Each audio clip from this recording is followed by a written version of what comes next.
Bismillahirrahmanirrahim. Assalamualaikum warahmatullahi wabarakatuh.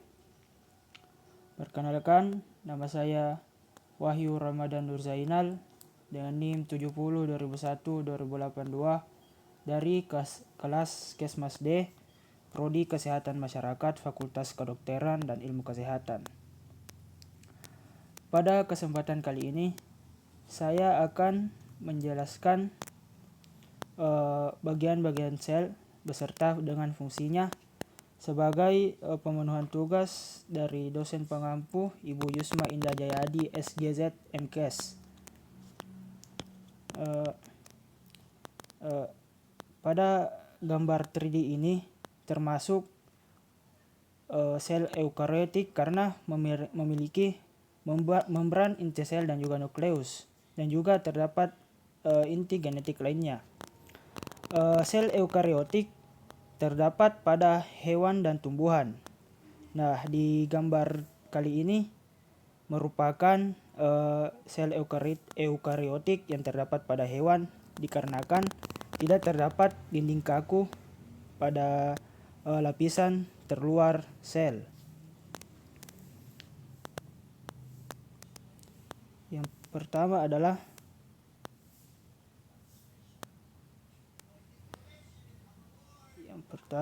bagian terluar sel, yaitu bagian membran sel atau biasa juga disebut dengan membran plasma.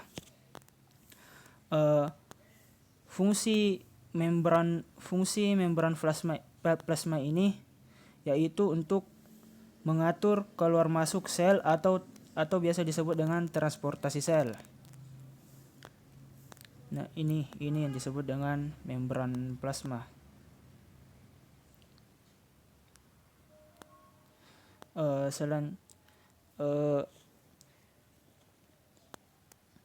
Membran plasma, di dalam membran plasma terdapat banyak organel-organel,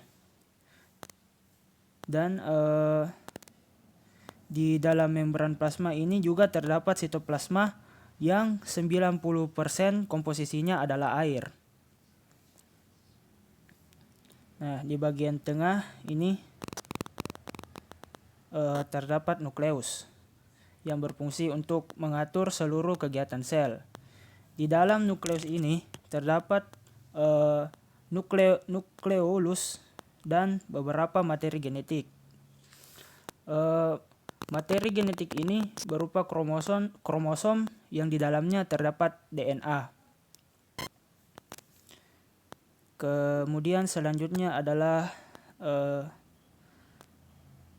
yang berwarna hijau, yaitu lisosom dan peroksisom.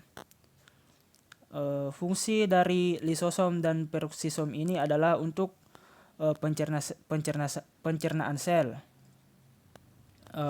Lisosom dan peroksisom ini dominan terdapat pada sel hewan, tetapi juga terdapat pada sel tumbuhan. Yang selanjutnya adalah ini yang di bawah. Ini merupakan badan Golgi. Bentuknya berlipat-lipat seperti ini. Badan Golgi ini itu semacam kantong-kantong yang berfungsi untuk memperbaiki membran sel dan terdapat pada hewan dan tumbuhan. Nah, bisa kita lihat bentuk badan Golgi ini berlipat-lipat. Yang selanjutnya adalah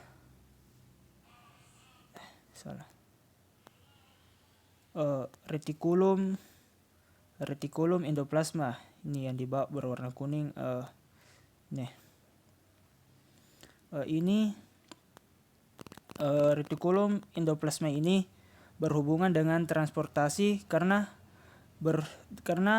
inti sel dalam berhubungan langsung dengan sel-sel yang berada di luar.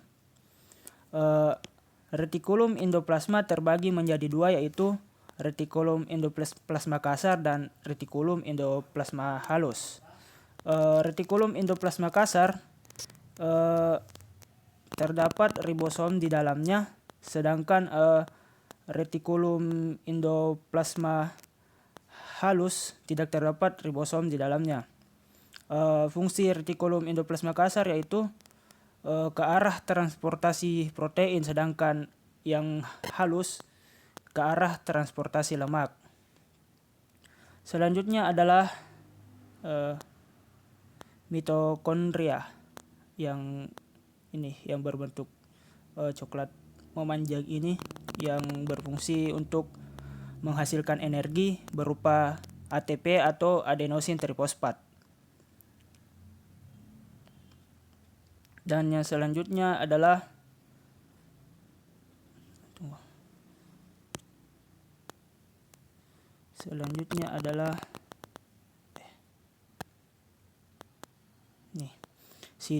sitoskeleton. Sitoskeleton ini berfungsi untuk menahan dan mempertahankan organel-organel sel agar tetap berada pada tempatnya dan tidak bergeser ke tempat lain.